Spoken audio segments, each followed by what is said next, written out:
आदाब। मैं आप सबका दोस्त ख़ुशर अहमद आप सबके सामने एक बार फिर से हाज़िर हूँ। आप सबके सामने आने की वजह है, हाल ही में नरेंद्र मोदी जी एक ऐलान करे कि ईरान, इराक़ और वैसे कई कंट्रियों को इंडिया की तरफ से हलाल बीफ एक्सपोर्ट होगा। यहाँ से, इंडिया से गाय का गोश्त हलाल दूसरे अरब कंट्रियों में एक्सपोर्ट होगा, जो कि यहाँ पे खुद बैन है। इंडिया में गाय काटने वाले को मॉब लिंचिंग कर दे रहे, और खुद इन लोग मतलब बीजेपी की सरकार एक्सपोर्ट करेंगी।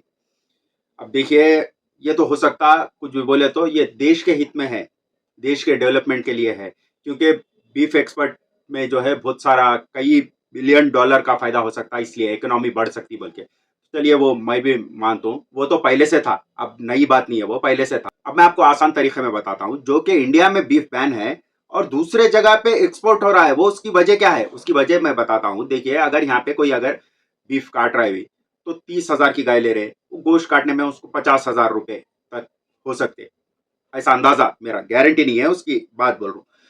वही सरकार क्या कर रही है, 30,000 में गाय अगर बीफ ले रही है और बेचने पे उनको 4-5 लाख रुपए आ सकते हैं उस पर। तो वो चीज वो लोग यहाँ पे बैन क्यों करें, यहाँ पे कम नहीं पड़ना गया, वहां पे बाहर भेजने में कोई कम नहीं पड़ना गया, ज्यादा से ज्यादा होना। और उसके बाद और एक नया निकाली है, वो 30,000 भी देना इनसे नहीं हो रहा, गौशाला बोल के गौशाला से डायरेक्ट एक्सपोर्ट कर दे रहे। गौशाला में कोई गायों को पाल रहे या खास ख्याल नहीं रख रहे, वहां से वहां भी एक्सपोर्ट ही हो रहे, समझ रहे हैं। और एक बात, अगर ये देश के हित का काम है, इकोनॉमी बढ़ सकती है, देश में डेवलपमेंट आता, तो हलाल बैन योगी आदित्यनाथ करे। वो हिसाब से इन्हें देश के हित के खिलाफ जा रहा, देशद्रोही हुआ योगी आदित्यनाथ, तो उसके खिलाफ देशद्रोही का दावा करो और उसको सीएम पद से हटाओ। उन्होंने हलाल बैन करना बोल के जो है वो करे थे, ऑल इंडिया में करो बोले थे, और खास करके उत्तर प्रदेश में तो हलाल बैन चल रही ऐसा। और कई लीडर बोले थे हलाल बैन, जो जो ये बोले वो सब देशद्रोही है, देश के डेवलपमेंट के रास्ते में आ रहे उन लोग, देश के हित को रोक रही है। देश के हित में डेवलपमेंट है, बहुत बड़ा इकोनॉमी बढ़ सकती, कई लोगों के महंगाई कम हो सकती, कई लोगों का जो है कमाई शुरू हो सकती।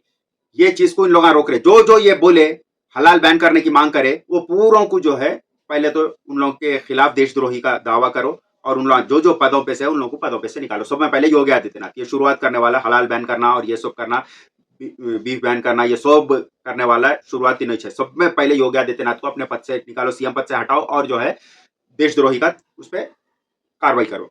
एक बात मेरे को समझ में नहीं आई, बचपन में मैं सुनता था गिरगुट की तरह रंग बदल रहे बोल के ऐसा मिसाल देते थे। ये बीजेपी का हाल दिख रहा मेरे को, इनका समझ में नहीं आता इन लोग कब रंग बदल लेते। इतना देश में कोई मुसलमान अगर बीफ काट रहा हो कर रहा, तो जो है मॉब लिंचिंग हो जाते हैं, उस पर कई एक स्पेशल ग्रुप हम बना के रखे, समझ रहे, ये कोई बीफ नहीं काटना, कोई गाय की तरफ नजर नहीं उठाना, वैसे ग्रुप बना के रखे, कई मॉब लिंचिंग हुए, कई किस्से हुए। क्यों, इनकी माता है उनके, तो जब कोई मुसलमान काट रहा या मुसलमान के पास जा रहा, तो जो है वो माता हो गई, और इन्हों खुद काट के बाहर के मुसलमान को खाने दे रहे, तो जब माता नहीं हुई, ये कैसी बात हुई? गाय तो वो भी है, गाय तो ये भी है, ये तरफ खाए तो माता, वो तरफ खाए तो बिजनेस, देश का हित में, देश का डेवलपमेंट, ये कैसी बात हुई? अभी तक समझ में नहीं आई। ये समझाना बोले तो या तो नरेंद्र मोदी जी समझाना या फिर बीजेपी समझाना, समझ रहे ना? ये कैसा यहाँ के उसमें माता हो गई, वहां के उसमें जो है बिजनेस हो गया, देश का डेवलपमेंट हो गया।